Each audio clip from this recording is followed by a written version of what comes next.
कुछ चीजें ऐसी हैं जो बुजुर्ग सौंप नहीं पाते किसी को, अधिकारी कोई देंगे। इसे राम ने कहा कि वो मुद्दत से, युगों से, न जाने कब से कुछ चीजें सहेज कर बैठी हुई है, इसे उनके पास चले। श्रद्धा से, विनय से उन्हें अनुकूल किया जा सकता है, आदर से, प्रेम से, स्नेह से उन्हें अनुकूल किया जा सकता है। और मैं थोड़ा एकाग्रता चाहता हूं आपसे इस रूप में कि वृद्धों के पास कुछ है, हो सकता है धन न हो उनके पास, आभूषण न हो उनके पास, उनके कोष में अधिक संपदा न हो, पर कई बार ऐसा होता है कि उनके पास चिंतन, विचार, योग, युक्तियां, अनुभव, उनका अध्ययन अधिक होता है। गांव का आदमी निरक्षर हो सकता है, उसके पास डिग्रियां नहीं हो सकती, पर मुझे बहुत कष्ट होता है क्योंकि उन्हें गंवार न कहे। गांव का व्यक्ति निरक्षर हो सकता है पर वो गंवार नहीं हो सकता, मूढ़ नहीं हो सकता, डिग्री नहीं होगी उसके पास, पर ऐसा कैसे कह सकते हैं कि अनुभव नहीं है उसके पास? वो अधिक अनुभव रखता है प्रकृति के, ऋतु के, धरा के, गगन के, प्रकाश के, वायु के, पशु पंछियों के, परिंदों के, वनस्पतियों के, उसके पास अधिक अनुभव है। इसलिए जो वृद्ध हैं उनके अनुभव होते हैं।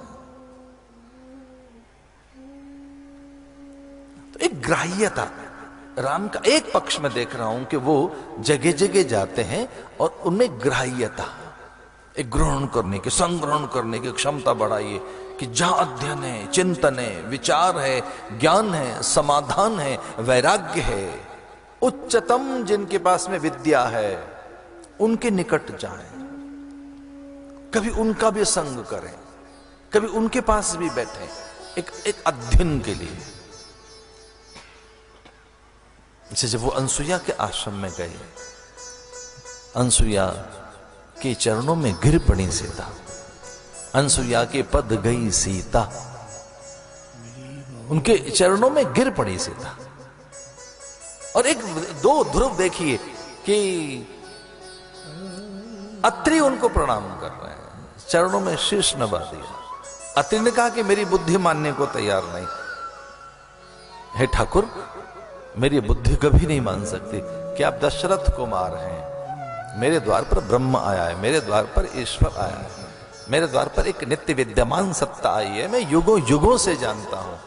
हे विष्णु, हे नारायण, हे जगन्नाथ, मेरे द्वार पर ईश्वर आया है। इसलिए वो कृपालुशील कोमलम नमामि भक्त वत्सलम ऐसा कहकर उनकी वंदना करते हैं। लेकिन सीता एक कोने में ले गई, सीता कोई कोने में ले गई अनसुईया कि ये इष्ट और उपासक का, गुरु और शिष्य का, और जीव और ब्रह्म का कोई एक खेल है, चल मैं तुझे ले चलती हूं। ये जानकर के वो कुछ सीखने आई है। ये पता लग जाता है गुरु को कुछ सीखने आया है, ये पता लग जाता है जिस जनों को ये कुछ पाने के लिए आया है।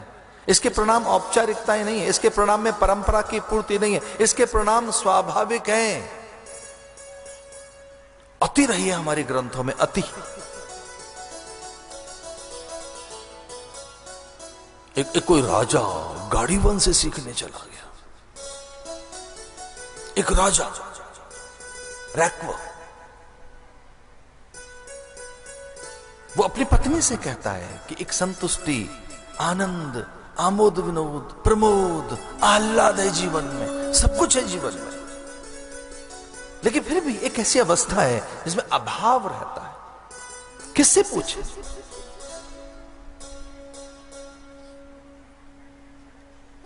रानी ने कहा कि हमारे यहां है एक व्यक्ति जो जीवन के सत्य को जानता है। कौन है? एक गाड़ीवान, एक कोई बढ़ई खाती, वो बढ़ई, वो कारपेंटर, लकड़ी का काम करता है, वहां बैठता है एक पीपल के पेड़ के नीचे। और उसी समय चल पड़ा राजा, माथे का मुकुट उतारकर। सीखने में संकोच न हो, जानने में। माथे का मुकुट उतारकर गाड़ीवान के पास बैठ गया रैक्व, और कहता है कि मैं जीवन के सच को जानना चाहता हूं। और वो कुछ पल भर में अनुभव मिल गए। एक बार भनक लग जाए बड़ों को कि आप जानने आए, एक बार भनक लग जाए उन्हें कि आप अंतःकरण रीता लेकर आए, उसमें श्रद्धा है, अनुराग है, विश्वास है, प्रेम है। तो कहीं एक राजा गाड़ीवान के पास जाता है, प्रजा के एक सामान्य प्राणी के पास, और सुखदेव मुनि राजा के पास जाते हैं। महर्षि वेदव्यास ने कहा अपने पुत्र से, सुखदेव से, कि तू ब्रह्मज्ञानी है, तू जैसा कोई ज्ञानी नहीं हो सकता, लेकिन फिर भी तूने व्यवहार नहीं सीखा है, संसार को नहीं जाना है, लोक रीति नहीं जानता है, परिवार के अभाव तू नहीं पहचानता है। मेरी विनय है, एक बार जरा जिसने संसार को भोग लिया है, जिसने संसार को जान लिया है, उसके पास भी जाकर देख एक बार। ये दो अतियां बता रहा हूं मैं आपको। एक राजा एक वैभव के शिखर पर, समूची वसुधा के वैभव का भोक्ता एक राजा गाड़ीवान से सीखने चला गया, और एक योगी, यति, तपी, सन्यासी, भागवत का आचार्य, परमहंस, और उसके पिता को यह चिंता है कि मेरे पुत्र को सब कुछ आता है, पर जागतिक और भौतिक अनुभव इसे नहीं आते, इसे कुछ बहुत निकट से सांसारिकता का ज्ञान नहीं है, इसलिए मेरा बेटा जरा संसार भी समझ कर आए। तो वहां चले गए सीखने के लिए। वो ये कहकर कि पिता मुझे उपदेश के लिए प्रेरित कर रहे हैं, मैं जाऊंगा। और सुखदेव मुनि राजा जनक के यहां सीखने के लिए गए। आज इस तरह से कभी कभी दंभ खड़ा होता है आकर, अभिमान, अहंकार, वो ईगो इतना खड़ा हो जाता है आकर, हम सीखना नहीं चाहते, हम जानना नहीं चाहते, अध्ययन की प्रवृत्तियां रही नहीं। अब पढ़ता कौन है? पुस्तकें तो चोरी हो गई हैं। अब को पढ़ने के लिए समय कहां है किसी के पास? अध्ययन के लिए समय कहां है? कहानी किससे अब कहां रह गए? इसलिए गुरु और शिष्य में क्या हो रहा है? वो ब्रह्मजीव में, इष्टोपासक में, पर तू मेरे पास आ। सीता को अपने पास ले गई अनसुईया, और उसे अनुभव बताने लगे। सीता विनयशील होकर बार बार उनके चरणों में शीश रखती है। ये जानकर योगिनी को पता लगा कि ये सामान्य नहीं है, सर्वश्रेष्ठकरीम सीता, ये भवानी, जग जननी भवानी, और मेरे चरणों में प्रणाम करती है। वो ब्राह्मणी, वो योगिनी, वो तपस्विनी अपना सब कुछ सौंप देती है, ये कहकर ये वो वस्त्र हैं जो तेरे चित्त को नित्य आह्लादित रखेंगे और कभी म्लान नहीं होंगे। ये मेरे सब वस्त्र तुझे मैं दे देती हूं, ये सारी वस्तुएं तुझे मैं सौंप देती हूं। ये इसलिए कथा सुना रहा हूं कि कभी कभी वो सब चीजें अधिकारी को मिल जाती हैं। तो पूरे जीवन भर की तपस्या, पूरे जीवन भर का तप, पूरे जीवन भर का तप का अनसुईया का सीता को प्राप्त हो गया। 700 वर्षों की सिद्धशिला लेकर जब गोरख पहुंचे मणिकर्ण का घाट पर, तो वहां एक किसी पंडित को देखकर बड़े लज्जित हुए। एक साधु को देखा, 700 वर्षों की सिद्धशिला गोरखनाथ के पास। उसे संदेह करने लगे कि 700 वर्षों की जो मेरी सिद्धशिला है, इससे कुछ भी प्राप्त किया जा सकता है, पर जो तेरे पास भोलापन है, निश्चलता है, सरलता है, तेरे पास जो आनंद है, अनुराग है, अल्हड़पन है, जो तेरे आसपास एक मिठास है, वो तू मुझे दे दे। ये 700 वर्षों की सिद्धशिला मैं तुझे सौंपता हूं। आचार्य मधुसूदन सरस्वती कहते हैं कि ये 700 वर्षों का जो तप है, इससे क्या प्राप्त होगा? इससे सांसारिक वस्तु अथवा स्वर्ग के सुख, इससे तो अधिक कुछ और मिलने वाला नहीं है। तो 700 वर्षों की उस सिद्धशिला हाथ में लेकर गोरख ने ऐसे उछाल कर फेंक दी, मधुसूदन सरस्वती ने गंगा में फेंक दी, ये कहकर कि ये मेरे किसी काम की नहीं है, पर हां जो मेरे पास है वो मैं तुझे सौंपने के लिए तैयार हूं। जीवन का एक बड़ा रस, एक बड़ा सुख जिससे हम वंचित हैं, वो बड़ों के उपदेश से प्राप्त हो जाता है। तो वो वल्कल वसन सीता को प्राप्त हो गए, जो अनसुईया के वस्त्र थे, कि वो वस्त्र हैं जिन्हें पहनकर मैंने ब्रह्मा विष्णु महेश को दुधमुहा बच्चा बना लिया है। ये वही वस्त्र हैं जो कभी मैले नहीं होते। ये तेरे भीतर विचार विकृति पैदा नहीं होने देंगे, तेरे सतीत्व को, तेरे अस्तित्व को, तेरे स्त्रैण को, तेरी नारी स्वाभाविकता को, तेरे पावित्र को सुरक्षित रखेंगे।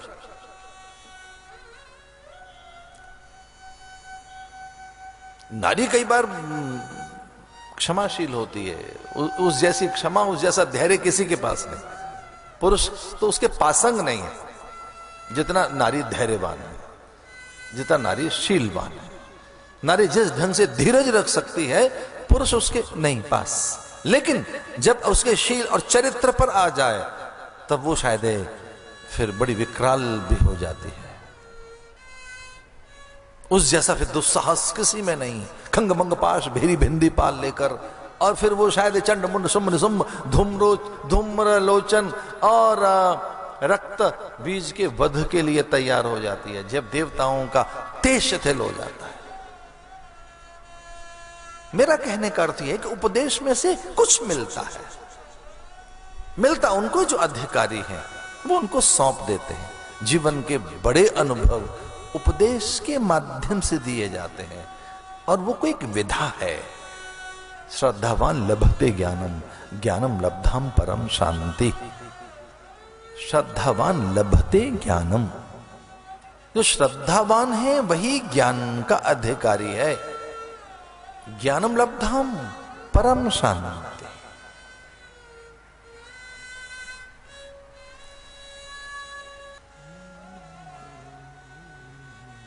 तो ये कुछ इस तरीके की पंक्तियां हैं कि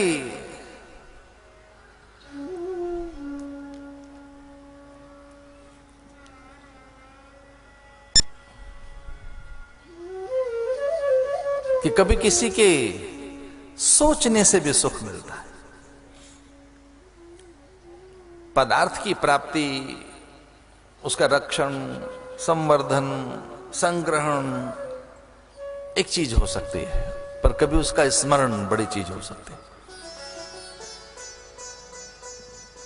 कुछ लोग तो ऐसे ही होते हैं, बस उनका जिक्र किया कि इत्र जैसी शीशी खुल गई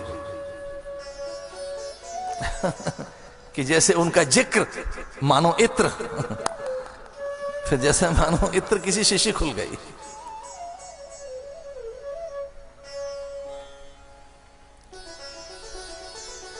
तो मेरा थोड़ा ध्यान इस बात पर था कि जो ज्येष्ठ हैं, श्रेष्ठ हैं, उनकी सोहबत में, उनकी संगति में आपको अनुभव मिल जाएगा। विषम और प्रतिकूल परिस्थितियों में थमकर खड़े रहने के लिए वो योग युक्तियां आपको प्राप्त हो जाएंगी कि जब विषमता आएगी, प्रतिकूलता आएगी, कठिनता आएगी, अभाव आएगा, या किसी प्रकार से भी कोई रोग आया, अल्पता आई, न्यूनता आई, रिक्तता आई, शून्यता आई, उस शून्यता में आप कैसे खड़े रह सके? रिक्तता के अंदर, अल्पता के अंदर कभी को अल्पता सी न रह सके जीवन में।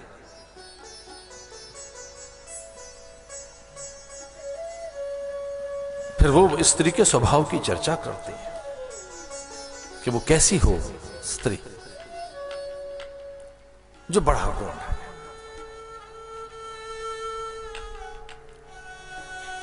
जो पहली अवस्था है, और बहुत ही विश्वास के साथ बात कह रहा हूं मैं, ये कि उसका कालमान बड़ा बताया गया है, स्त्रैण तत्व का वो बड़ी ताकत है।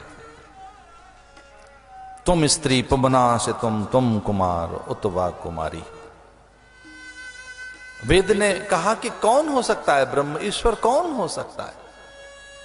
तो ईश्वर के विषय में चर्चा और चिंतन करते हुए वेद लिखता है तुम स्त्री, तू स्त्री है, पवना से तुम कुमार उतवा कुमारी, तू पहले स्त्री है।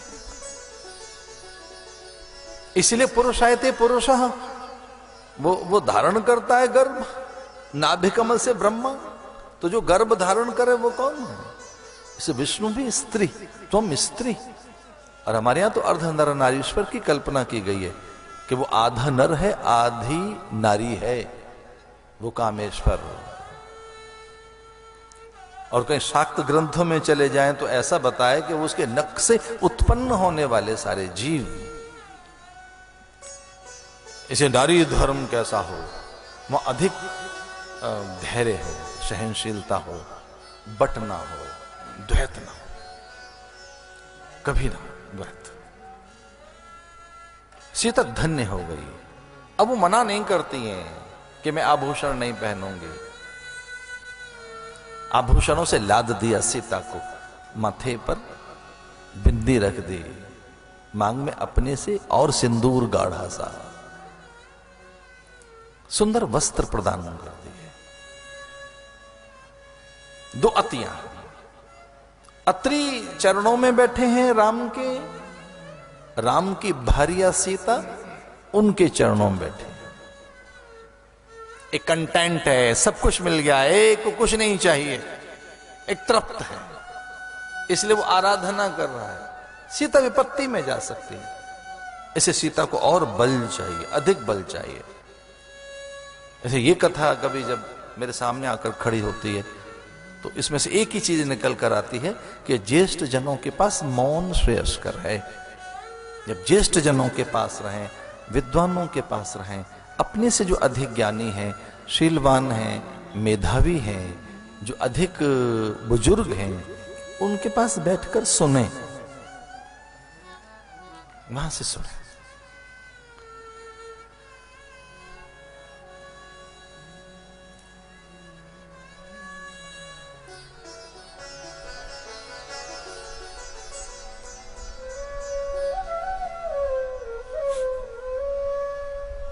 श्रृंगार की एक चौपाई मुझे याद आती है।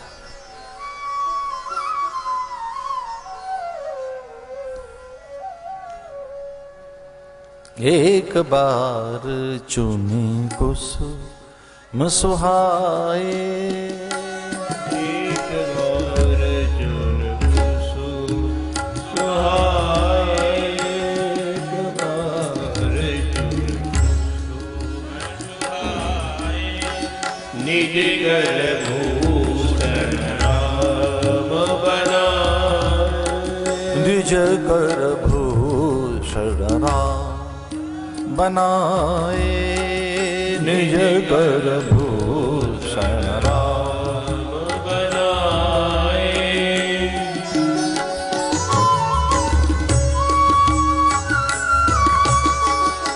एक बार चुन कुसुम सुहाए, निज कर भूषण राम बनाए। एक बार चुन कुसुम सुहाए, एक बार चुन कुसुम सुहाए, एक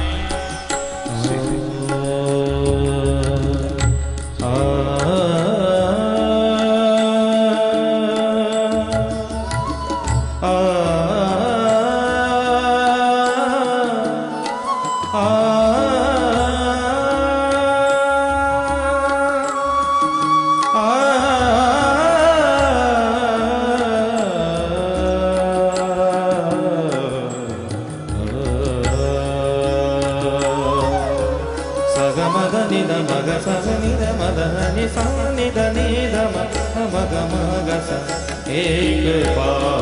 चुन कुसुम सुहाए, एक बार चुन कुसुम सुहाए, निज कर भूषण राम बनाए। सीता पहराए प्रभु सादर, बैठे खटक शिला पर सुंदर। एक बार सुहाए। ये कुछ चौपाई बहुत अलग तरीके की है, एक अलग प्रकार का प्रसंग है ये, बड़ी दार्शनिकता इसमें। एक बार पति पत्नी में एक अनुरक्ति, एकात्मता, वो दो तन एक मन, दो तन एक प्राण, वो दो तन एक आत्मा।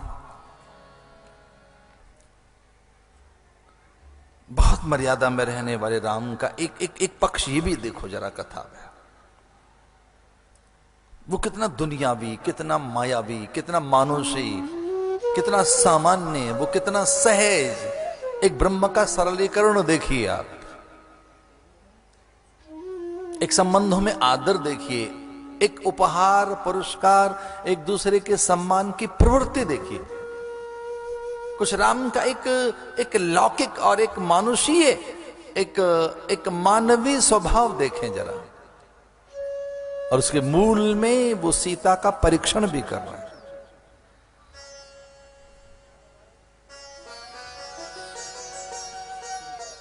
जो शाक्त हैं, जो देवी उपासक हैं, उनको कुछ बात समझ आ सकती है।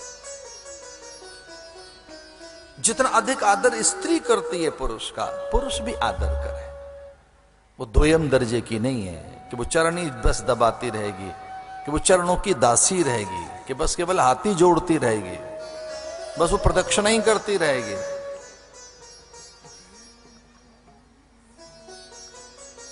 आदर, जहां स्त्री का आदर है वहां लक्ष्मी चिरस्थायी हो जाती है। जहां ये पांच प्रसन्न है वहां कभी लक्ष्मी वहां से नहीं जाती। स्त्री, बालक, वृद्ध, रोगी, अतिथि, स्त्री। उसे द्वयम दर्जे की मत समझिए, उसे सामान्य न समझें। जब नहीं मार सके शुंभ निशुंभ को भगवान, तो उन्होंने कहा मैं परास्त हो गया। भगवान ने हाथ जोड़ लिए। भगवान नारायण ने कहा कि बस अब मैं परास्त हो गया, अब मैं हार गया, मैं पहली बार हारा हूं, मैं ईश्वर ब्रह्म, मैं नारायण हार गया, आप जीत गए, अब मैं युद्ध नहीं करूंगा आपसे, क्योंकि मैं आपको जीत नहीं सकता।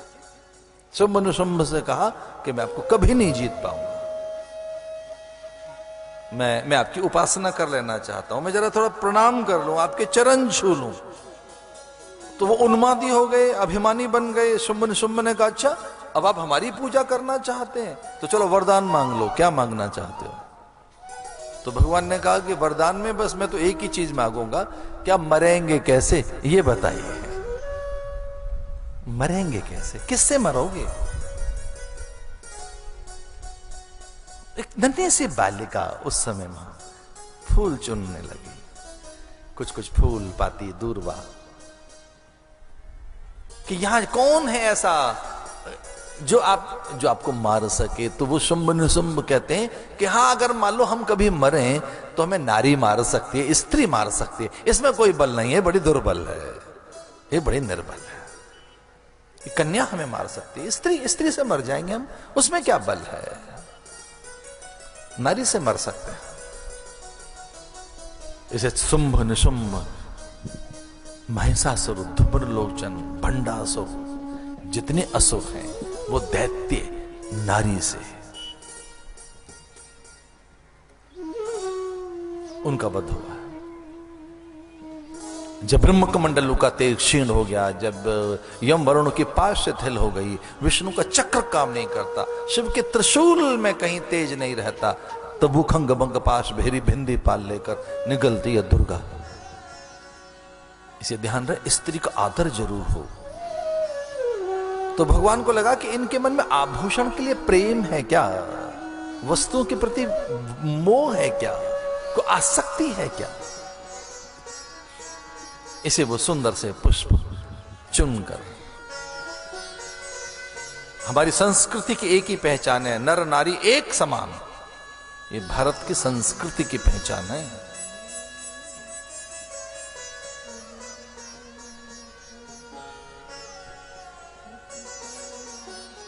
तो कभी ऐसा अनुराग हो, छोटे छोटे उपहार, छोटे छोटे पुरस्कार, छोटा छोटा प्रोत्साहन, कभी कार्य की प्रशंसा,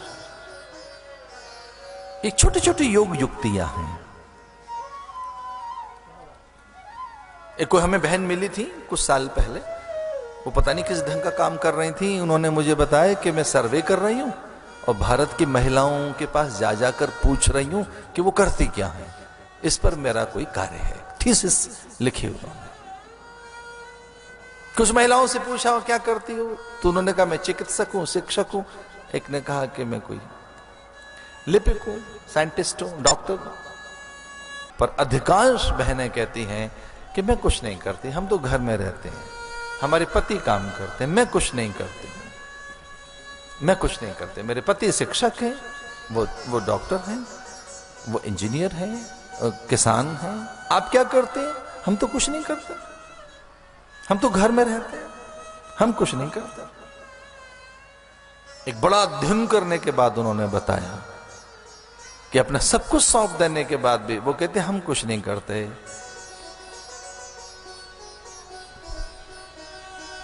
इसे ये चौपाई मैंने जानबूझकर सुनाई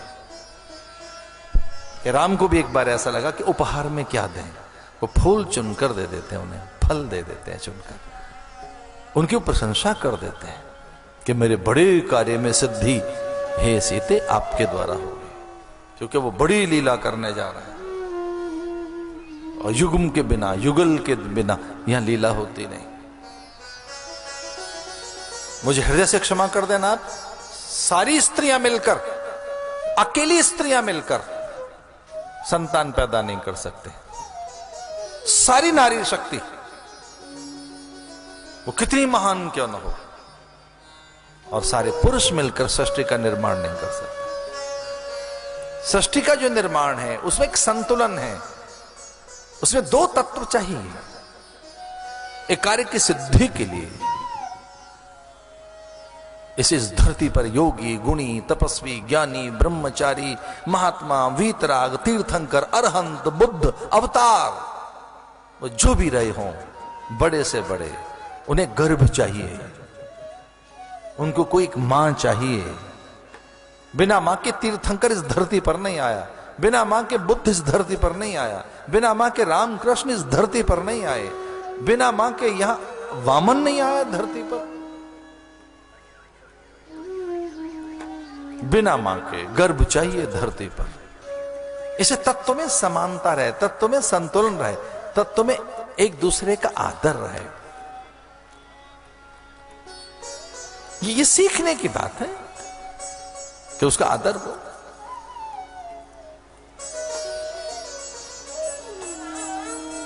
राम ने कहा कि बड़े कार्य की सिद्धि के लिए सीता अब आपका सहयोग चाहिए। सर्वश्रेष्ठ करीम सीता, न तो हम राम बल्लभा हूं। अब मैं अपने अपने होने की सिद्धि, अपने प्रयोजन की पूर्ति, अपने अवतरण को सिद्ध करने के लिए अब उद्धत हूं। अब वन में मैं आ गया हूं, अब कुछ कार्य करना है, इसलिए पूरी आहुति चाहिए, अब पूरा समर्पण चाहिए। और बिना सीता की लीला सिद्ध नहीं होगी। तुलसी बाबा लिखते हैं, सुपर्णखा रावण की बहनी, दुष्ट हृदय दारुण जस आईनी, पंच बटी गई सो एक बारा, देख विकल भई युगल कुमारा।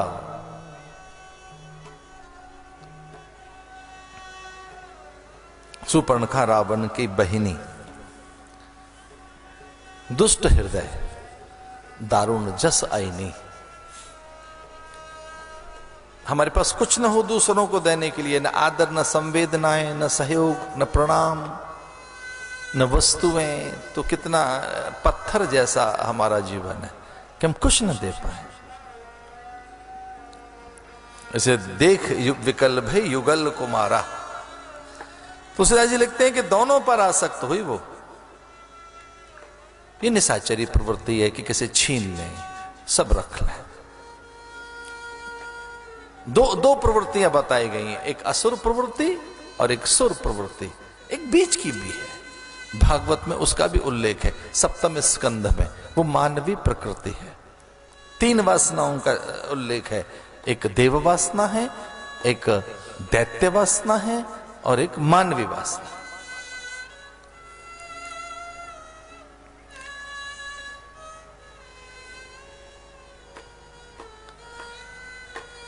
सुपर्णखा रावण की बहिनी,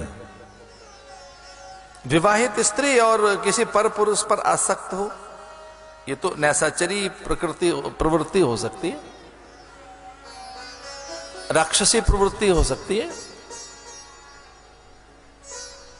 देख विकल भई युगल कुमारा, राम के निकट आई और राम ने संकेत से बताया कि मेरे पास तो पहले सीता है, देख कितनी श्रेष्ठ है ये मेरी वांग संभूता।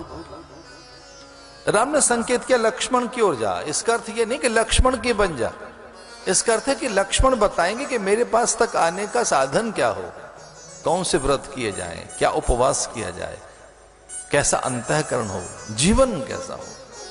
इसे राम ने संकेत कर दिया तो लक्ष्मण के पास जा। लक्ष्मण के पास आई और लक्ष्मण पर आसक्त हो गई। लक्ष्मण कहते हैं मेरी बनेगी तो नौकरानी बनेगी, वहां रहेगी तो रानी बनेगी। मैं तो नौकर हूं, यहां रहेगी तो नौकरानी बनकर रहेगी, वहां रहेगी तो रानी बनकर रहेगी। मैं तो चाकर हूं, दास हूं, यहां दासी बनकर रहेगी।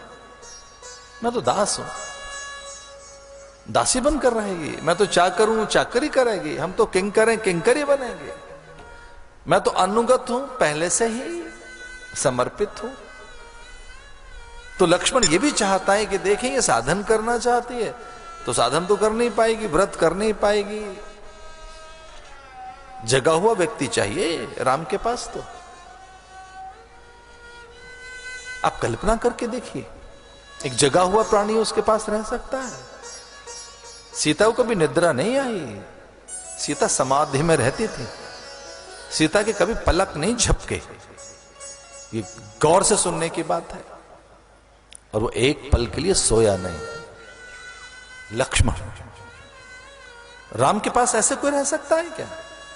तो कोई मुझसे पूछे सबसे कठिन क्या है इस धरती पर, बहुत कठिन से कठिन क्या है, और मैं जानता हूं सबसे कठिन क्या है। मुझसे कोई पूछे कि बताइए आप एक सन्यासी हैं, सबसे कठिन क्या है इस धरती पर, तो मैं बताना चाहूंगा बहुत विश्वास के साथ, जगे हुए व्यक्ति के साथ रहना सबसे कठिन है।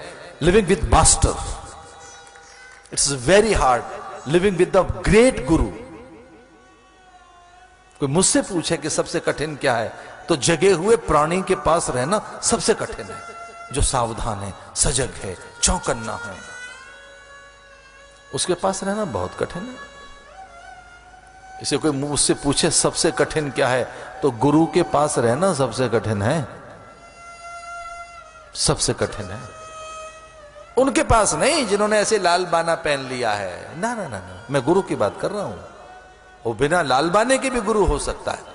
ये कोई जरूर नहीं कि वो लाल कपड़े में गुरु हो, और वो कोई ऐसी ठेकेदारी नहीं है, कोई स्वामित्व तो नहीं है कि लाल कपड़े पहनेंगे तब गुरु बनेंगे। गुरु के पास जागृत है, लिविंग विद मास्टर। तो आओ फिर से सीखो, सबसे कठिन किसके साथ है रहना? मास्टर के साथ रहना कठिन है भैया, वो टोका टाकी करता रहेगा। सबसे कठिन किसके साथ है रहना? मास्टर के साथ। वो कमी देखता रहेगा, दुर्गुण देखता रहेगा, बताता रहेगा, टोकता रहेगा, और नहीं टोकता है तो मास्टर नहीं है। फिर मास्टर का काम है मास्टर बनना, स्वामी का काम है स्वामी बनना। ये कुछ योग युक्तियां बता रहा हूं मैं, धीरे धीरे कथा की दार्शनिकता निकाल कर ला रहा हूं। इसलिए तू जग नहीं पाएगी, त्याग नहीं कर पाएगी, वैसे व्रत तेरे बस के नहीं है। और फिर वहां से अगर ठुकरा दी गई है तो यहां तो साधन भी नहीं कर पाएगी, वहीं पहुंच। राम ने कहा तू लखन के पास जा, वहां से सीख कर आ कि मुझे कैसे पाया जा सकता है। निर्मल मन जन सो मोहि पावा, मोह कपट छल छिद्र न भावा। मुझे कपट अच्छा नहीं लगता, छल अच्छा नहीं लगता, और छिद्र क्या होता है? छिद्रान्वेषण, दूसरों के दुर्गुणों की छीछा लेदर करते रहना, इसका नाम है छिद्रान्वेषण। कि जब देखे दूसरे की कमी दिखे, दूसरे के दुर्गुण दिखे, दूसरे में दोष दिखे, जब देखें हम दूसरों में कुछ न कुछ ऐसा देखें जो सही नहीं है, इसे क्या कहेंगे? छिद्रान्वेषण। और ऐसी बहुत छेद रखने वाली चलनी कभी आटा नहीं रख पाई, चोकर उसके हिस्से में आती है, उसके हिस्से में तो कभी आटा नहीं आता।